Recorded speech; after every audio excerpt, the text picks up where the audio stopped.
Bodugula Janasara.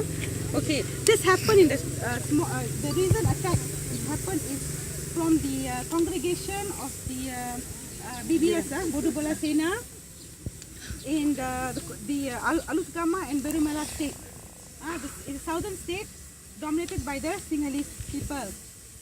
Followed by the congregation, the Reverend Monk Bodugula Janasara instigated.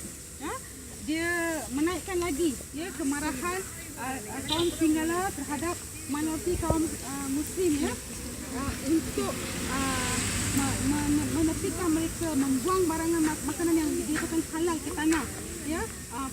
Berikutan dengan itu banyak kedai-kedai toko-toko orang kaum Tamil Muslim.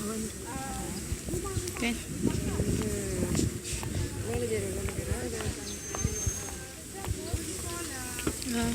Perlindungan yang sepatutnya kerana walaupun tersebut pun masih ada shooting, gunfire shooting dekat satu masjid di sana.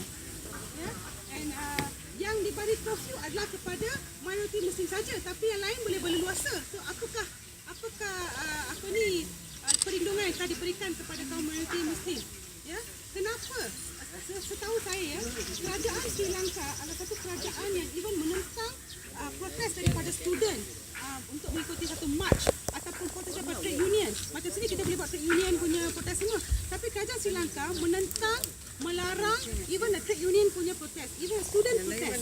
Kalau satu kerajaan yang melarang protes trade union, melarang protes student, ini kan satu perkumpulan Sami-Sami Buddha, iaitu satu grup ekstremis yang menginstigasi terhadap kaum minoriti Indo-Muslim. Bagaimana kerajaan Sri Lanka membenarkan perkumpulan ini?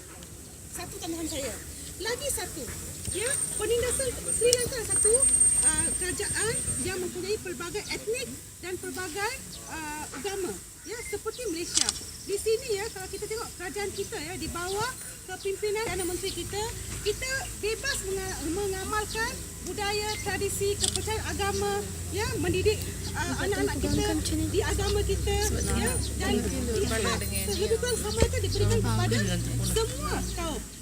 Yang pentingnya hak untuk memilih agama diberikan, kebebasan. Kita tengok, kita ada banyak kuil-kuil Hindu, kita ada banyak masjid, banyak gereja-gereja Kristian. Kita ada banyak tempel-tempel Buddha pun. Semuanya belajar dengan aman dan damai. Kerana ini adalah hak asasi manusia. It is under the human rights, fundamental human rights. Freedom of religion, freedom to live in peace, freedom to live in harmony. It's in our constitution. I'm sure the same freedom to live in harmony, freedom of religion, freedom of speech, Sri Lankan constitution as well. Because ini adalah satu yang dideklarasikan di dalam bangsa-bangsa bersatu, satu yang asas, kemudahan kebebasan beragama, kebebasan untuk hidup dalam aman damai adalah satu yang asas. Apa yang masyarakat yang Muslim minoriti Sri Lankan tuntut? Memberikan kebebasan untuk mereka mengamalkan agama mereka, meletakkan halal dalam produk siapapun. Even di negara-negara Eropah pun banyak ada label halal. Kita menghormati, kita menghormati macam mana kita menghormati agama Hindu dan agama Kristian dan Buddha, kita nak orang dia juga menghormati agama Islam. There must be a sensitiveness towards other religion, other race. So itu yang mereka, dan untuk hidup secara aman dan damai. Adakah ini satu tuntutan yang sangat kita minta? It's a very basic demand. It's a very fundamental demand, fundamental human rights demand. Alright, and I'm sure Sri Lanka is also one of the bangsa-bangsa. They are also one of the members of the bangsa-bangsa bersatu. So they should be aware of this treaty to let all citizens, irrespective of their majority or minority, to live in harmony, to exercise the freedom of religion. Alright, but this is not happening in Sri Lanka. Why are they being victimized? Kalau kita tengok 30 tahun darah mengalir di Sri Lanka antara adik-beradik juga kerana race lain, Tamil and Sinhalese. Yang LTT tu, yang LTT 30 years in Sri Lanka, because you are the same, you are Sri Lankans, but because of your race you are fighting with each other.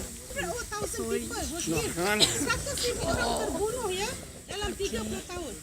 Adakah kerajaan Sri Lanka nak satu lagi bloodbath macam ni? Ya?